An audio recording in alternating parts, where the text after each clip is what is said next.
Salut à tous. Alors vous savez, je ne suis pas un grand fan de suivi de l'actualité en temps réel, mais il y a des moments dans l'année où on est obligé il y a tellement d'événements qui se passent qu'on est obligé d'en parler en détail. Et là, forcément, avec l'investiture de Trump, Trump qui arrive à la Maison-Blanche et tout ce qui signe en rafale, on est obligé de s'y intéresser de près. C'est pour ça que j'ai invité Andrea. Donc Andrea, si tu peux te présenter un petit peu à nos auditeurs avant qu'on attaque un peu le cœur du sujet. Oui, bien sûr, bonjour à tous. Donc moi, du coup, Andrea Tueni, je suis responsable de la relation client et des activités de marché chez Saxo à Paris. Excellent. Donc, comme je ne suis pas journaliste, Andrea, je me permettrai de dire quand je ne suis pas d'accord, parce que je Bien sûr. ne pense pas qu'on soit d'accord sur tout. L'idée, c'était vraiment de parler des annonces de Trump. Il y en a eu un paquet, beaucoup politique et assez peu économique, finalement. Ouais. Et je voulais savoir, toi, quelles sont celles qui t'a marqué, quelles sont celles que tu as retenues? Bah, franchement, moi je dirais celle qui m'a marqué le plus si on se positionne d'un point de vue marché, celle qui est la plus marquante, c'est justement l'absence, on va dire, d'annonces claires et concrètes sur les tarifs douaniers. On le sait déjà depuis plusieurs semaines, les marchés sont focalisés là-dessus et on n'a pas vraiment eu le détail ou l'annonce très très agressive ou brutale qu'on aurait pu espérer, enfin en tout cas redouter, à savoir directement partir sur des droits de douane très agressifs contre la Chine ou contre l'Europe. C'est resté assez flou et au final, ce que les marchés ont retenu sur les droits de douane, c'est plutôt l'article du Wall Street Journal qui est paru juste avant l'inauguration et qui a dit qu'on devrait avoir une approche un peu plus graduelle, que ça irait pas très vite, très fort, qu'il y aurait un petit peu d'analyse et que ça va peut-être être en fait un outil de négociation pour mettre la pression justement sur les partenaires économiques et commerciaux des États-Unis. Pour moi, ça a été assez marquant. Sinon, je suis globalement d'accord avec toi. Je pense que les mesures qui ont été annoncées, elles vont à peu près dans la lignée de ce qu'on peut attendre de quelqu'un comme Donald Trump, à savoir bon bah America First.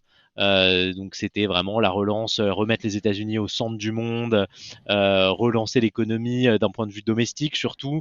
Il a vraiment eu un langage très très agressif là-dessus, avec une volonté vraiment de montrer qu'il savait comment faire et qu'il allait s'y prendre, un peu le quoi qu'il en coûte qu'on a connu en France, mais pas tout à fait dans la même version. Et puis voilà, on retient d'un point de vue, c'est pas tout à fait de l'économie, mais le drill baby drill, donc le côté énergie, retour aux énergies fossiles, l'indépendance énergétique américaine dans un contexte où c'est très très important d'avoir de l'énergie nucléaire à disposition avec de plus en plus de consommation, notamment euh, pour les euh, pour les fermes d'IA, etc. Tout ça. Donc c'est peut-être, on va dire, les aspects les plus marquants. Il y a eu aussi sur l'intelligence artificielle les 500 milliards qui ont été évoqués pour continuer de booster ce secteur qui est déjà en plein boom. Mais c'est vrai qu'on a eu, pour moi, beaucoup plus d'annonces, entre guillemets, choc sur la partie politique, géopolitique, mais pas forcément du coup des annonces qui impactent le marché. Donc, alors oui, c'est du sensationnel, c'est ce qu'on a eu l'habitude de voir avec Donald Trump, et ce à quoi il va falloir s'habituer. Mais en tout cas, pour moi, c'est pas du tout ce qui a impacté le marché. On aurait pu s'attendre à bien pire en termes d'impact de marché. Toutes les anticipations qu'on avait, et notamment cette crainte autour des droits de douane, on l'a pas du tout eu. Et c'est vrai que depuis l'inauguration, on a des marchés qui sont plutôt porteurs, notamment l'Europe et le CAC, on n'a pas vraiment été habitué à ça en 2024, mais qui surperforment les États-Unis. Mmh. C'est marrant, c'est exactement les 3 points que j'avais notés. Ce qui est assez fou sur les droits de douane, c'est que finalement, il a annoncé les 25 sur le Canada et le Mexique, donc les pays les plus proches et avec qui il a déjà des accords de libre-échange. Et sur la Chine, alors qu'il nous parlait de 60 avant et ça semblait être la cible principale, finalement, il parle plus que de 10. C'est quand même fou, tu vois, on passe de 60% à 10%. Donc avant, c'était le pays qui allait en prendre plein la tête. Maintenant, c'est en dessous du Canada et du Mexique. Et puis l'Europe, bah, on ne sait pas trop sur quel pied danser, mais c'est surprenant quand même ce retournement sur la Chine en tout cas. C'est vrai que c'est assez étonnant. Même dans le discours de campagne qu'il y avait eu, Trump, il avait vraiment érigé la Chine comme étant l'ennemi numéro un, l'ennemi à abattre, quoi. Mhm. C'était vraiment ça. Et alors pendant son premier mandat, on l'a vu, une rhétorique qui a été hyper agressive. Et pour le moment, c'est vrai que ça a l'air d'être très très dirigé vers le Mexique et le Canada. Alors il y a un passif. Le Mexique, on sait que c'était déjà un gros combat pendant son premier mandat. Il y avait le mur. Enfin, il y a eu pas Mhm. mal de sujets autour de l'immigration. Et donc je pense qu'il qui veut en effet taper très fort d'abord sur ces pays-là qui sont des pays voisins et des pays sur lesquels il pense avoir peut-être un impact plus rapide. Il y a aussi un point, peut-être que Trump, ses conseillers l'ont aussi mis en garde là-dessus, mais c'est vrai que la Chine est beaucoup mieux préparée à la mise en place de tarifs douaniers. Elle a eu du coup ce premier mandat pour s'y préparer, et c'est vrai que depuis le premier mandat de Trump, il y a énormément de mesures qui ont été mises en place par la Chine pour relancer l'économie domestique et pour surtout essayer de limiter énormément l'indépendance qu'avait la Chine lors du premier mandat de Trump sur ses importations. Aujourd'hui, il y a beaucoup moins ce besoin d'importation du côté de la Chine et donc du coup, elle est quand même beaucoup mieux préparée. Alors après, 60% de droits de douane, il n'y a aucune économie qui ne serait pas impactée évidemment par cela, mais peut-être qu'aujourd'hui aussi la Chine, par les difficultés qu'elle a connues post-Covid, par les difficultés qu'elle a aujourd'hui à se relancer, on voit que l'économie chinoise, elle est quand même extrêmement poussive, que le gouvernement est en train de lutter à tous les niveaux pour lancer des mesures de relance.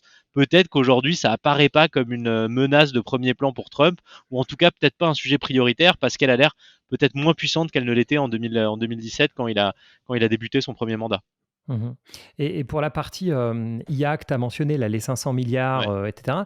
Mais moi, là où j'ai pas bien compris, c'est qu'en fait, Trump, il fait passer ça comme étant presque une de ses mesures. En tout cas, on le retient et je l'avais mis, hein, comme étant presque une mesure de Trump. Or, si j'ai bien compris, c'est un projet 100% privé avec des boîtes privées qui vont financer, on ne sait pas trop comment, encore des milliards qui arrivent derrière. C'est marrant ce besoin de vouloir tout récupérer en permanence.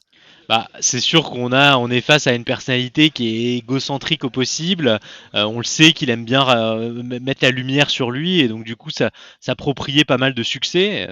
Tout tourne autour de lui. Il n'y a pas beaucoup de place généralement pour les conseillers qui sont autour. On l'a vu pendant le premier mandat et puis alors on l'a vu même dès avant son investiture. Avec un sujet géopolitique qui était brûlant, sur le conflit au Moyen-Orient, il s'est attribué aussi cet accord de cessez-le-feu qui a eu lieu. Sans lui, ça ne serait jamais arrivé. Il a mis la pression sur les deux camps et c'est arrivé. Et c'est vrai que sur l'intelligence artificielle, on retrouve aussi un petit peu ce caractère qu'a Trump. C'est lui qui a mis la pression. Si on lit entre les lignes, c'est Mmh. lui qui a mis la pression, qui a discuté du coup avec les acteurs de ce secteur de l'intelligence artificielle pour les pousser à potentiellement faire cet investissement. Et on a l'impression que c'est un peu ce qu'il a envie de faire croire, ou en tout cas ce qu'il a envie de vendre aux gens, c'est que voilà, sans lui, certains projets ne verraient pas le jour et que c'est quelqu'un qui est pro-business et du coup qui encourage énormément les entreprises à investir, à développer des projets, etc., etc. On est un peu dans cette logique-là. Euh, voilà, ça fait partie du folklore, on va dire, du personnage. Mmh. Et avec ce qu'on voit se dessiner, je dis ça parce qu'il y a quand même pas mal de flou, notamment du côté des tarifs, et cetera. Est-ce qu'il y a déjà pour toi des opportunités sectorielles ou géographiques qu'on pourrait anticiper ou est-ce que c'est trop flou pour ça? Bah, c'est vrai que c'est un peu flou, mais du coup, le fait que ce soit flou, si on se projette sur ce début d'année, les gens, ils ont en tête, on va dire, le Trump Trade, donc c'est-à-dire ce qu'on a vu lors du premier mandat de Trump, et du coup, les piliers du Trump Trade qu'on connaît, baisse de la fiscalité, des réglementations, relance des énergies fossiles, et après, bon, les droits de douane qu'on peut mettre à côté, mais en vrai, c'est un petit peu ça. Donc, relance d'infrastructures, dépenses d'infrastructures, fiscalité et des réglementations. Et si on se met dans cette logique-là, des réglementations notamment, on a des secteurs qui peuvent tirer leur épingle du jeu et on pense par exemple, on est positif sur des secteurs comme la finance, pardon, Mmh donc tout mh, le mmh. secteur bancaire, financier qui est évidemment positif. On s'intéresse aussi pas mal au secteur de la santé. On estime que c'est un secteur qui est aujourd'hui sur des projections en termes de revenus qui sont pas inintéressants, avec des valorisations qui sont aussi pas vraiment inintéressantes. Il peut y avoir une espèce de synergie, ou en tout cas c'est un secteur qui peut bénéficier aussi de l'innovation qu'on a avec l'intelligence artificielle, donc ça peut aussi fonctionner. Donc ça pour moi c'est un secteur qui est intéressant à regarder. Je suis obligé de parler de la tech. Mmh. Parce qu'on peut se dire quand on sort de 2024 que la tech c'est fini, on a énormément progressé, on est peut-être certains vont dire que c'est une bulle, etc.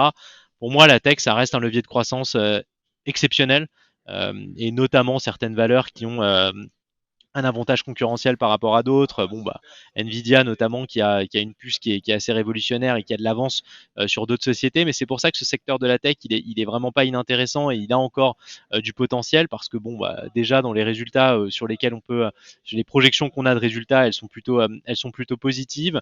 C'est un secteur qui peut aussi tirer d'autres secteurs avec lui. Donc j'ai dit la santé, mais on peut aussi parler de l'industrie qui peut aussi bénéficier, l'avancée en termes d'intelligence artificielle, l'énergie aussi qui peut tirer du potentiel de ce secteur parce qu'on sait qu'il y a une consommation énergétique qui est extrêmement forte avec l'intelligence artificielle et les besoins de l'intelligence artificielle. Donc du coup, pour moi, c'est un secteur qui va rester au cœur, on va dire, de l'actualité des marchés, qui peut être un moteur justement de croissance aujourd'hui assez phénoménal. Donc pour moi, on peut pas se dire que c'est complètement fini. C'est vrai qu'il faut peut-être être un peu plus sélectif, un petit peu plus prudent dans l'approche, pas y aller tête baissée, sans réfléchir, sans se protéger, en mettant toutes ses billes dans le même panier. Pour moi, il y a un vrai sujet de diversification. On a vu nous certains comportements d'investisseurs où voilà, on était très très investis sur la tech et sur l'intelligence artificielle en laissant un petit peu de côté les autres secteurs. Mais pour moi, voilà, dans une logique de diversification aussi, c'est un secteur qu'on peut pas totalement ignorer, qu'on peut pas totalement laisser de côté. Et après, bon, bah, c'est vrai que sur l'Europe, c'est un peu plus compliqué si on réfléchit sur l'Europe, parce que bon, bah, aujourd'hui, l'Europe, elle va être quand même très très dépendante des tarifs douaniers, on le voit, hein. Le fait qu'on n'ait pas de mesures concrètes qui soient adoptées sur les tarifs douaniers, ça booste l'Europe. Alors après, bon, il y a les résultats de Richemont qui ont boosté le luxe sur le CAC, et donc ça a permis au CAC de pas mal progresser depuis le début de l'année. Mais voilà, il peut y avoir des points positifs, les perspectives d'une banque centrale européenne plus accommodante. Et puis voilà, il y a encore quand même des géants. On n'a peut-être pas les 7 magnifiques en Europe, mais on a quand même des valeurs qui ont un potentiel très fort. Et on peut d'ailleurs en citer 7, hein. Hermès, Novo, Siemens, LVMH, SAP, ASML, Schneider Electric, c'est des valeurs qui, voilà, j'en cite 7, qui elles ont aussi du potentiel. Alors elles sont peut-être pas aussi fortes que certaines valeurs de la tech, mais elles ont quand même du potentiel et elles sont pas du tout ridicules par rapport à ces mastodontes américains. Mais du coup, voilà, pour l'Europe, pour moi, c'est un peu plus difficile à cause de justement ce manque de visibilité qu'on a par rapport à la politique de Trump. Pour les États-Unis, dans tous les cas, on le sait que déréglementation, baisse d'impôts et ce thème de l'intelligence artificielle, ça va rester présent peu importe ce qui se passe. Alors on en parlera peut-être un petit peu plus tard, il y a forcément un risque dans toute cette politique que veut mettre en place Donald Trump, mais quand même, la déréglementation, on le sait, voilà, ça fait partie de son mandat et il va y aller fort dessus. C'est des secteurs qui vont du coup en profiter directement. Le drill, baby drill et toute sa volonté de relancer les énergies fossiles, ça peut avoir aussi un côté bénéfique pour tout ce qui est pétrolier, valeurs pétrolières, parapétrolières. On l'a vu d'ailleurs, elles ont plutôt bien performé depuis l'investiture. Donc voilà, moi si on devait en citer 3 aux États-Unis, je dirais énergie, santé et valeurs financières. Et je mets la tech un peu de côté parce que voilà, pour les raisons que j'ai évoquées précédemment, pour moi c'est un incontournable malgré tout, mais il faut peut-être l'aborder avec un regard différent par rapport à 2024. Ouais, la tech, c'est un vrai sujet parce que là-dedans, on trouve des valeurs qui sont très impactées par les droits de douane, par exemple, Mm. ou par l'IA, d'autres pas du tout. J'étais même surpris que Nvidia n'explose pas plus à l'annonce du projet Stargate de 500 milliards, mais les 500 milliards ont l'air plutôt sur le papier que dans des comptes bancaires. Ouais. Donc je pense que c'est pour ça que tout le monde est bien prudent. Ouais, il Mais, y a de la prudence autour. Ouais. mm. Mais c'est vrai que tu vois, tu as des plateformes type Alphabet, Meta, etc., qui n'ont, bah, où les droits de douane, enfin voilà, il n'y a pas d'import-export physique en tout cas, et donc qui pourraient passer à côté. Et puis d'autres type Apple, qui sont beaucoup plus impactés. Et même Tesla, il y a l'image d'Elon Musk qui est maintenant difficilement évitable. Pour le meilleur et pour le pire, et je pense qu'il y aura des boycotts de Tesla par moment. Et puis le côté énergie fossile contre renouvelable, on l'a vu dans tous les décrets du début, ça peut aussi impacter Tesla négativement. Euh, donc ouais, je vois bien l'idée. Tu as parlé de la politique de la BCE, ça c'est quelque chose que je regarde de près aujourd'hui, avec la BCE qui a l'air de vouloir continuer sur la tendance de baisse des taux, là où la Fed, a priori, serait beaucoup plus prudente. Donc, qu'est-ce que tu en tires comme conclusion? Donc, plutôt pro, enfin, ça serait en faveur de l'Europe. Bah, oui, oui, clairement, pour moi, on va avoir un différentiel de politique monétaire qui peut être favorable à l'Europe. On a une situation économique qui est clairement moins vertueuse en Europe. Si on regarde les statistiques, que ce soit en termes de croissance ou indicateurs d'activité, clairement, l'Europe, elle est pas dans une aussi bonne situation que les États-Unis.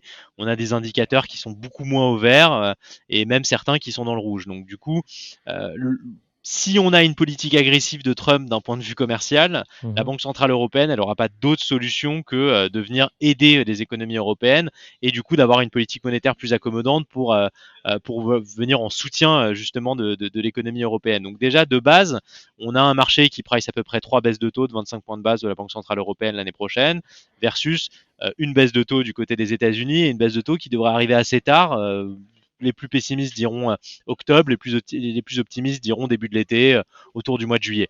Donc du coup, c'est vrai qu'on est dans une situation où ça peut être favorable. On peut avoir du coup un excès de liquidité en Europe, un excès de liquidité avec une banque centrale européenne accommodante et un marché où les valorisations sont plus intéressantes. Ça peut créer une combinaison pour quelque chose de plus encourageant sur les marchés.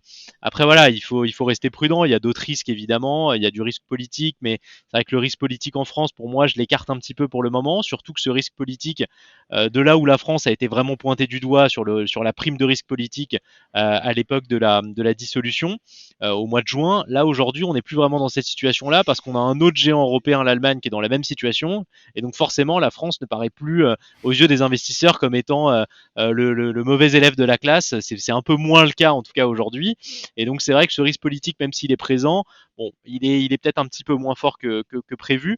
Donc c'est vrai qu'en Europe, si on prend la combinaison d'une banque centrale européenne plus accommodante, de valorisation peut-être plus attractive pour des investisseurs qui estiment peut-être à certains égards que les marchés américains sont un peu chers, il peut y avoir du coup une combinaison qui rend l'investissement intéressant et les opportunités pas ridicules. Et c'est vrai que le début d'année est encourageant. Après voilà, il faut rester méfiant. On est encore que début d'année. Si je regarde là sur le CAC, c'est vrai qu'on a une performance qui est bonne. On est quasi à 7% de hausse sur le début de l'année, alors que sur les indices américains, on est à 2-3%. Donc bon, on n'a pas été habitué à ça en 2024. Donc aujourd'hui, on peut s'en féliciter et être content. Mais voilà, il faut, d'après moi, rester quand même méfiant parce que ça peut basculer à tout moment. Mais il y a une combinaison aujourd'hui des taux aussi, on n'a pas parlé, mais sur l'obligataire, c'est vrai que les rendements sont un peu, les taux sont un peu plus bas. Et donc ça aide aussi. Et puis bah techniquement si on prend juste le CAC, on a vraiment eu un run sur une semaine où on a cassé plusieurs niveaux techniques et ça a permis, on va dire peut-être de casser une bride qu'il y avait sur le CAC et de permettre du coup enfin, d'offrir des perspectives peut-être plus intéressantes sur la suite. Mais encore une fois, ça tient à pas grand-chose. Ça tient à la semaine prochaine les résultats d'LVMH, Mhm. ça tient à la politique commerciale de Trump. Ça aussi, voilà, ça va être des aspects qui vont être très importants. Donc, ça peut vite tourner. Et en tout cas, c'est ça aussi qui rend peut-être la chose assez excitante pour l'année à venir sur les marchés, que ce soit aux États-Unis ou en Europe, c'est que avec l'arrivée de Trump au pouvoir, on va retrouver un petit peu les symboles et les signes, et, ouais, les caractéristiques qu'on a eu lors de son premier mandat, avec plus de volatilité, plus de mouvements peut-être un petit peu erratiques sur les marchés.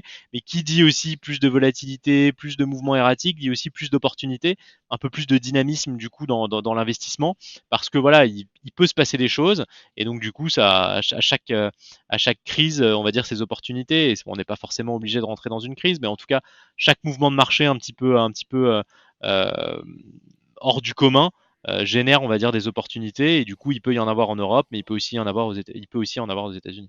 Mhm. Ouais, c'est drôle de parler de la volatilité en Europe et des opportunités parce que c'est exactement ce que je vois sur LVMH. Je n'imagine pas une seconde qu'il n'y ait pas des postes de Trump qui fassent dégringoler LVMH au cours de l'année. Forcément, Ouais, c'est une valeur extrêmement exportatrice qui est connue, etc. Il sait que c'est un bon effet de levier de dire, bah, typiquement sur le champagne, tu vois, quand il veut taper bien sûr.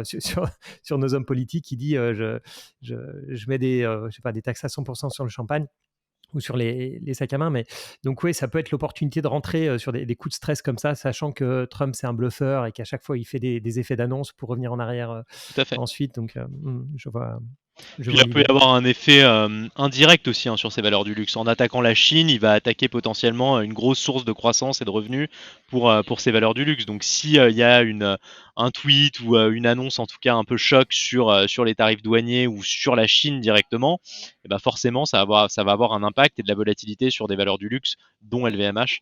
Euh, donc, euh, donc Mhm. ouais, il faudra rester méfiant, mais ça veut dire encore une fois potentiellement des opportunités, notamment pour ceux qui pensent qu'aujourd'hui on est très cher sur certaines valeurs avec des Mhm. valorisations qui sont pas forcément justifiées ou en tout cas qui font peur. Et ben le fait d'avoir un président qui a pas peur et qui mâche pas ses mots et qui a une rhétorique assez brutale, et ben du coup ça peut en effet avoir des répercussions assez fortes sur certains cours et du coup provoquer, offrir des opportunités pour entrer sur des meilleurs prix ou autres. Donc, je pense que ça peut en tout cas aider même à des stratégies de réallocation de portefeuille pour faire des réallocations sectorielles, rebalancer un petit peu son portefeuille. Il peut y avoir des choses qui peuvent se passer et générer des opportunités qui sont à la fois long terme, mais aussi peut-être un peu plus court et moyen terme. Mhm. Ok.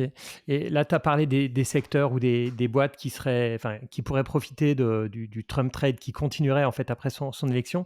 Est-ce qu'il y a des secteurs qui sont particulièrement vulnérables? Bon, il y a les énergies renouvelables, ça paraît assez évident, mais est-ce Ouais. qu'il y a d'autres choses comme ça qui pourraient vraiment souffrir des, des- des déclarations de Trump? Bah, les énergies renouvelables, oui, clairement, je pense qu'il n'y a pas besoin d'en reparler. Il a été très clair, hein, il remet complètement en question la politique de Biden, et donc du coup, forcément, ça va avoir un impact négatif. Pour moi, alors encore une fois, on revient sur la même problématique qu'on avait au début, c'est qu'on n'a pas beaucoup de concret aujourd'hui. Donc bon, Mhm. c'est difficile d'être sûr sur les secteurs, mais en tout cas, il y a un aspect qui, moi, m'intéresse, ou en tout cas que je surveille attentivement, c'est l'évolution du marché obligataire et donc du coup l'évolution des taux. Mhm. Et on l'a vu en début d'année, on a eu des taux élevés, on reparlait beaucoup du test des 5% sur le 10 ans américain. On sait que c'est un niveau de stress important. Quand on passe les 5%, quand on s'approche de ce niveau, on sait que c'est un stress et que ça devient de plus en plus compliqué parce que ça a un impact direct sur la marge des entreprises, leur faculté à se financer, leurs coûts d'emprunt, etc. vont être directement impactés par ces taux. Donc des taux plus élevés, ça a un impact sur les coûts d'emprunt et donc du coup ça a un impact sur les marges et sur les résultats des entreprises. Si on a une économie qui évolue de manière positive avec une croissance qui est forte, ça peut éventuellement être absorbé. Si on a une économie qui est un petit peu plus au ralenti et qui a du mal à décoller, ça peut avoir du coup un impact négatif sur les résultats et donc sur le schéma que je décrivais précédemment. Et là, pour moi, si on est là-dessus, et c'est peut-être le principal risque qu'on a sur la politique de Trump, avec du coup certaines contradictions entre d'un côté ces politiques sur l'immigration, ces politiques sur les droits de douane, mais d'un autre côté de la baisse de fiscalité, relance de la croissance, etc. Enfin, il y a pas mal de choses qui sont un peu contradictoires dans ce qu'il dit.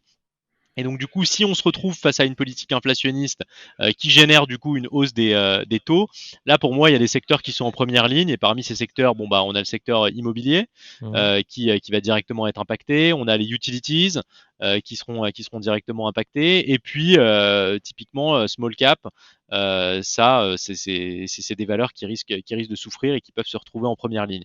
Donc moi je dirais voilà, si je dois citer trois secteurs qui potentiellement peuvent être en difficulté, notamment dans le scénario où ça se passe pas aussi bien que prévu pour Donald Trump et pour la politique qu'il veut mettre en place. Pour moi, ces trois secteurs-là peuvent se retrouver directement en première ligne parce que directement impactés par la politique, enfin par les taux et Mhm. par potentiellement une flambée des taux obligataires. Donc Mhm. voilà ce qu'on pourrait d'après moi citer, mais c'est vrai que si on est face à un schéma complètement vertueux et qu'on a du coup sa politique qui se met en place et qui fonctionne bien, avec les différents volets qui s'enchaînent, bah, il y a beaucoup de secteurs qui pourront en profiter et quasiment Mhm. tous les secteurs, tous les pans de l'économie peuvent en profiter parce que s'il arrive à maîtriser l'inflation comme il l'espère et qu'on a un peu la règle des 3 x 3 hein, de son secrétaire d'État au Trésor, donc 3% de croissance, un déficit en dessous des 3%, etc., etc. Donc si on est sur ce schéma-là, et bah du coup on a a priori toute l'économie qui va progresser, on a la croissance qui va être au-dessus des 3% du coup, et donc du coup, il y a quasiment aucun secteur qui pourrait échapper à cette progression et à ce contexte, cette configuration économique vertueuse. Mhm. Mais c'est vrai que ça peut paraître un petit peu plus compliqué à certains égards, ce qu'il veut mettre en place, le contexte économique dans lequel on est, les fondamentaux économiques dans lesquels on est aujourd'hui pour ce deuxième mandat, pour moi, ils sont moins évidents que ceux qu'il avait lors de son premier mandat et on peut se retrouver dans une situation un petit peu plus compliquée avec une inflation un peu sticky, une croissance qui a du mal à repartir et donc du coup, pour moi, les secteurs qui se retrouveraient en première ligne, ouais, ce serait plutôt real estate, utilities et small cap. Mmh. C'est intéressant parce que tu vois, ton deuxième scénario optimiste, c'est typiquement celui que j'avais pendant le premier mandat de Trump. Avec l'idée, Trump, c'est un businessman. Donc, quand il joue au golf avec ses copains VC, patrons de boîte, peu importe, voilà, il discute de tout ça. Et dès que ça va dans le mauvais sens, enfin, disons anti-business, bah, il va faire preuve de souplesse. Et ce deuxième mandat, comme il a placé aussi des gens relativement rigides, dogmatiques, idéologues à certains postes clés, je vois bien plus une possibilité de scénario, bah, comme ton premier scénario, avec droits de douane qui font beaucoup de mal droits de douane qui font de l'inflation, Ouais. Fed, taux long, enfin taux court, taux long, etc. Puis avec ce scénario que tu décris, ce que j'avais pas du tout lors du premier mandat de Trump. Là, je me dis, il y a une possibilité, j'estime pas non plus énorme, mais il y a une possibilité qu'il est tout faux Mm. et que vraiment il casse quelque chose sur l'économie américaine. Ouais, complètement. Aujourd'hui, on est dans un contexte qui est complètement différent. L'inflation en 2016-2017, enfin au début de son mandat, Mm. c'était pas du tout la même que l'inflation qu'on connaît aujourd'hui. Et alors, même si on a été rassuré par la dernière publication du CPI, donc l'indice des prix à la consommation aux États-Unis, on a été rassuré par sa publication. Idem pour l'indice des prix à la production. Donc, on s'est dit qu'on a une inflation qui continue d'aller dans le bon sens et donc du coup de baisser. Bah, on a quand même une inflation qui reste présente. On a des indices d'activité qui n'ont pas rassuré là aussi, avec des composantes de prix qui n'étaient pas forcément très rassurantes. Donc il faudra quand même continuer de suivre les prochains indicateurs d'inflation, le PCE qui est la mesure préférée de la Fed, etc. Mais il faudra voir exactement ce que ça donne sur l'inflation. Mais dans un contexte où on a de l'inflation qui persiste aux États-Unis, ça va être un peu compliqué de vouloir mettre en place des droits de douane, d'avoir une politique d'immigration hyper stricte et rigide. Toutes ces politiques-là, elles ont quand même pour conséquence d'augmenter les prix et donc du coup de générer de l'inflation. Mhm. C'est un petit peu compliqué. Ça peut paraître un petit peu plus compliqué, surtout quand on part sur des niveaux de prix qui sont déjà très élevés. Donc, est-ce que la Fed va aller dans son sens? Alors ça aussi, ça va être une question. Lui, il aimerait bien une Fed accommodante, on l'a vu lors de son premier mandat. La Fed, là, a priori, en tout cas dans les projections qu'on se fait sur 2025, elle va pas vraiment être accommodante. On Mhm. anticipe qu'une baisse de taux, et encore cette baisse de taux, elle n'est pas du tout garantie. Donc là aussi, ça peut générer des frictions et tout un psychodrame un peu comme celui qu'on avait connu lors de son premier mandat. Donc est-ce que ça va durer avec Powell? On verra aussi, c'est des questions qui restent en suspens. Mais en tout cas, ce qui est sûr, c'est que voilà, il a plusieurs pans de son programme et de sa politique et de ce qu'il veut mettre en place qui sont contradictoires. Il y a aussi donc le DOGE, hein, le nouveau ministère, on va dire, de l'efficacité gouvernementale. Et ça aussi, c'est un point qui pour moi reste un petit peu une énigme. Aujourd'hui, quand on réfléchit sur du long terme, en effet, s'il arrive à mettre en place, grâce à Elon Musk, énormément d'économies, augmenter la productivité et donc avoir une efficacité gouvernementale, comme il le dit lui-même, qui est décuplée, bah, c'est une super nouvelle sur le long terme. Mais à très très court terme, ça veut surtout dire que on aura moins de budget Mhm. dans les ministères, qu'on aura potentiellement des fonctionnaires qui sont renvoyés et donc du coup un pouvoir d'achat qui est revu à la baisse et donc du coup une partie des ménages qui sera moins à même de consommer avec du coup potentiellement une inflation plus importante parce qu'on met en place des droits de douane. Enfin, voilà, il y a certaines contradictions dans les différentes mesures chocs et phares de son programme, ou en tout cas celles qu'il a à cœur de défendre pendant les 4 prochaines années, qui laissent à penser que ça risque de ne pas forcément être un long fleuve tranquille et que ce ne sera pas aussi évident qu'on ait une réplique parfaite et exacte de ce qui s'est passé en 2017. Donc voilà, moi je reste quand même un petit peu méfiant et je pense qu'il faut avoir un regard un petit peu prudent et pas du tout penser que ça va être juste qu'on va calquer exactement son premier mandat et on va avoir Mhm. la même chose en mieux. C'est moins évident en tout cas. Alors ça n'était pas pour beaucoup avant son élection Mhm. Mhm. en 2016. Hein. Beaucoup pensaient que ça allait être compliqué Trump et on a pu être surpris d'ailleurs de la première réaction de marché qui a été très violente à la hausse. Là aujourd'hui, il faut pas non plus tomber dans le côté réplique un petit peu vulgaire de ce qui s'est passé en 2017. Alors bon, il y a un vieil adage, hein, les performances passées ne présagent pas des performances futures. Donc là, c'est complètement vrai, je pense, avec Trump. Il faut être méfiant. On a un contexte et un cadre économique qui est pas du tout le même. Donc du coup, ça peut très bien se passer parce qu'en effet, c'est un président qui est pro-business, qui a envie de faire énormément de relance et qui peut en tout cas propulser les États-Unis sur une voie économique extrêmement vertueuse. Mais il y a quand même quelques embûches. Et d'ailleurs, on l'a vu en fin d'année dernière. Hein, si on regarde la performance des marchés américains post-élection, la performance des marchés, elle a été extrêmement positive. Dès qu'il a remporté cette élection, en plus, il n'y a pas eu la crainte que tout le monde avait, à savoir des semaines et des semaines d'hésitation, une guerre avec Kamala Harris pour savoir réellement qui a gagné, des recomptes de voix, etc. Machin. Il n'y a pas eu ça. Donc du coup, ça a été positif et ça a permis au marché de progresser justement dans cette logique de Trump Trade 2.0 que tout le monde a acheté.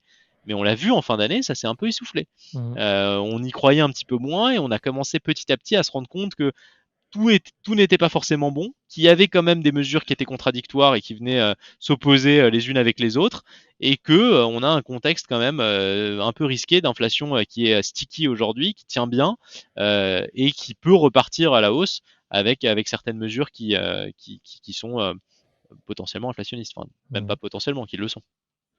Ouais, inflation et taux, je pense que ça va être un peu parmi tout ce qu'il y a à surveiller, c'est ce qui va faire Ouais. décaler le marché assez rapidement. Et pour terminer sur une note un peu plus drôle, parce qu'il est quand même très fort, Trump, pour faire ça. Il y a plein de trucs entre le golfe du Mexique, le golfe Ah du... ouais. Bon bref, il a fait tellement de sorties hallucinantes. Mais est-ce que tu as été aussi surpris que moi quand 2 jours avant d'arriver à la Maison Blanche, il a sorti sa crypto? Moi, j'ai cru que c'était un fake. J'ai pas cru une seconde que c'était... Mais possible, même aux États-Unis, de se faire quelques milliards en créant sa propre crypto, sans parler de celle de sa femme, etc. C'est quand même hallucinant, ce genre de truc. Est-ce qu'il va continuer à nous faire ça pendant son mandat? Bah, je pense que tout le monde a cru à une blague au début, ou en tout cas à une fraude ou à un scam. Enfin voilà, Exactement. personne ne s'est dit que ça pouvait être réel, et au final, bah, ça l'était. Mais alors, ce qui est assez marrant, c'est que si on parle du monde de la crypto, bah, il est quand même très favorable, hein, on l'a vu. Bon, le fait qu'il crée sa propre crypto, c'est un signe supplémentaire comme quoi il est très favorable à cet univers crypto. Sa proximité avec Musk, qui a toujours lui aussi été plutôt favorable au monde de la crypto, c'est forcément quelque chose qui peut donner des ailes à tout cet écosystème. Pendant ses discours de campagne, il a été très clair il a encouragé les gens à détenir du Bitcoin parce que voilà, il veut faire des États-Unis un centre mondial de la crypto. Il veut vraiment que ça soit une puissance. Il veut augmenter les réserves en crypto, enfin, etc. Il est très favorable. Maintenant, pour du coup faire le parallèle avec la sortie de son meme coin à quelques jours de l'investiture, il a été très discret sur ces sujets-là depuis son investiture. Mhm. Donc, est-ce qu'il n'y a pas une volonté là peut-être de se faire un petit peu oublier Ouais. après avoir engrangé en effet plusieurs dizaines de milliards sur une crypto qui a été créée à quelques jours de l'investiture? C'est possible, mais en tout cas voilà, il a été quand même très très positif sur ce marché-là, et je pense qu'il l'abandonnera pas. Il va vouloir vraiment y aller, et il y a une vraie question, c'est sa volonté de créer des réserves en Bitcoin. Et ça, pour moi, c'est le plus gros moteur possible qu'on a sur ce marché des cryptos. Mhm. Il a l'air d'être assez sérieux là-dessus. Euh, donc pour moi, il peut y avoir encore du potentiel, mais c'est vrai que les annonces sérieuses, le même coin pour moi, c'est pas sérieux, mais il y a des annonces sérieuses qui peuvent être faites autour justement de cette volonté de créer des réserves en Bitcoin. Et pour moi, c'est peut-être le potentiel le plus fort qu'on peut avoir sur ce marché de la crypto. S'il y a des mesures concrètes qui sont prises dans ce sens-là, ça peut générer énormément du coup d'achats de Bitcoin, ou voire d'autres, un d'Ether, ou peut-être d'autres crypto-monnaies. Et du coup, ça peut tirer le marché vers le haut. Voilà, les plus optimistes, ils ont des perspectives à 300 000 dollars ou plus sur le Bitcoin, à horizon même fin 2025. Donc du coup, voilà, je pense que ça va être un marché qui va être encore très très regardé, et sur lequel on a, enfin voilà, beaucoup d'analystes ou beaucoup d'investisseurs sur les cryptos sont extrêmement optimistes, et en tout cas plein d'espoir autour de Trump et des différents discours qu'il a pu avoir. Mais c'est vrai qu'en tout cas, c'est assez étonnant voilà, il a été un petit peu plus discret sur son discours d'investiture autour de ces questions-là. Mais moi, voilà, j'ai pas de doute sur le fait qu'il va y revenir. C'est pas du tout un secteur qui va abandonner. Je pense que c'est quelque chose qu'il a à cœur de développer aux États-Unis. Et donc, en effet, pour moi, le risque est davantage à la hausse qu'à la baisse sur les cryptos. Ouais, clairement. Bah super, hein. Merci beaucoup Andrea d'avoir partagé ton point de vue. Merci à On va toi. probablement rediscuter dans quelques temps pour faire un petit point sur les premiers mois de Trump, voir un peu ce que ça donne. Et puis par rapport à ce qu'on a dit aujourd'hui, bah, merci beaucoup. Bonne fin de Avec journée. Et plaisir. puis voilà, si vous avez des commentaires évidemment sur ce qu'a dit Andrea ou ce que j'ai dit, positif, négatif, enfin négatif disons, challengeant, allez-y avec plaisir. Allez, ciao à tous, à bientôt.